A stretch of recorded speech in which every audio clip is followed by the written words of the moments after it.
Shanay Strawn didn't understand what was happening to her. She hadn't slept in 3 days and was experiencing overwhelming fear. I was afraid to sleep. I was afraid to go to work. I was afraid to leave the house. I honestly didn't know what to do. I have never been a fearful person. I consider myself a free spirit. Shanay was in her junior year of college in New Mexico when she got her first taste of the occult. Looking for spiritual enlightenment and a place to belong, she began consulting psychics and exploring New Age spirituality. I dived deeper and deeper into astrology and my birth chart. It was like this system was telling me that this is my identity, that you are natural in your cold. She also considered herself a Christian. I thought being a Christian meant like I believed in Jesus and that's it. I was just so open-minded. I still believed in Jesus, but New Age was my life. The oldest child of a single mom, Shanay was born and raised in a Christian home in the Bahamas. Her father was in and out of her life for as long as she could remember. He broke promises. He would say that I'm going to come and get you and never show up. It started to feel like rejection. I didn't feel good about myself. So I struggled with depression. I struggled with low self-esteem and just feeling insecure. I always wanted to feel like I belonged. Not having that acceptance from him and his family as a child, it made me question, like, well, where do I really belong? In her teens, Shanay moved to the States to continue her education. There, she met a Christian counselor who encouraged her to write a letter to her dad. Just telling him that I forgave him and I wanted this relationship with him, like really just pouring out my heart to my father. But before she could give it to him, he became ill and died. I felt like I had done everything that I was supposed to do. I wanted to build this relationship, and he just passed away. So that really shattered my faith. Soon after, Shanay started getting into New Age. By then, she'd also connected with her father's family and their spiritual beliefs. My uncle told me that I was called to be a high priestess in African spirituality. It made me feel powerful. It made me believe that I was already on the right track. Now we finally have this closeness and this bond, but it's the spirituality that brought us that closeness. After college, Shanay got a job in Atlanta and began pursuing higher levels in the occult, reading tarot cards and hanging out with practitioners, including a girl who invited Shanay over one night.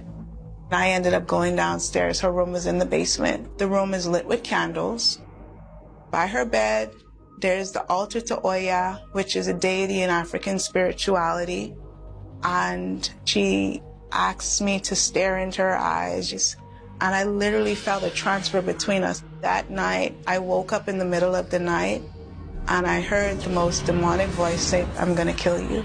It definitely put fear in me. After Shanay left the next morning, she started having crippling anxiety attacks.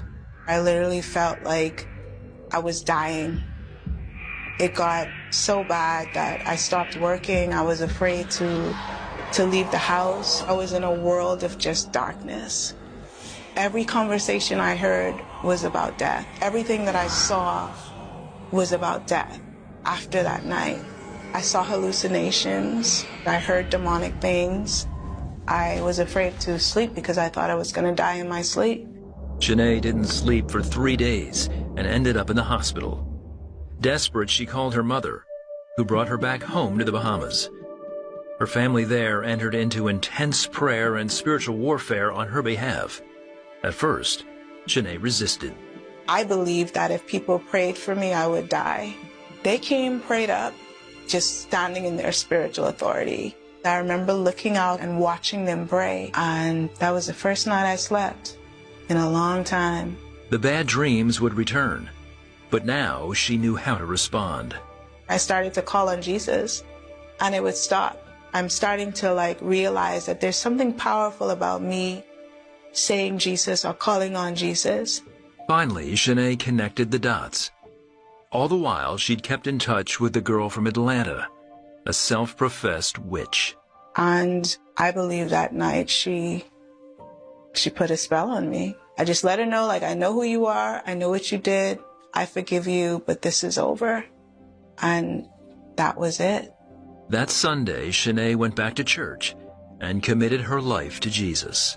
When I completely surrendered my life to Christ, that all these things started to fall away because I got into His Word. I got into His presence, worshiping Him and knowing who Christ is and just building that relationship. I think it was through that relationship and the power of the Holy Spirit that really brought deliverance. That's when I really learned how to pray with the Word, what the full armor of God is, what spiritual warfare is. Since that time, Shanay has experienced complete peace. Now, her goal is to teach others about Christ and spiritual warfare. No matter how deep you are in the New Age, in the occult, in witchcraft, Jesus is merciful.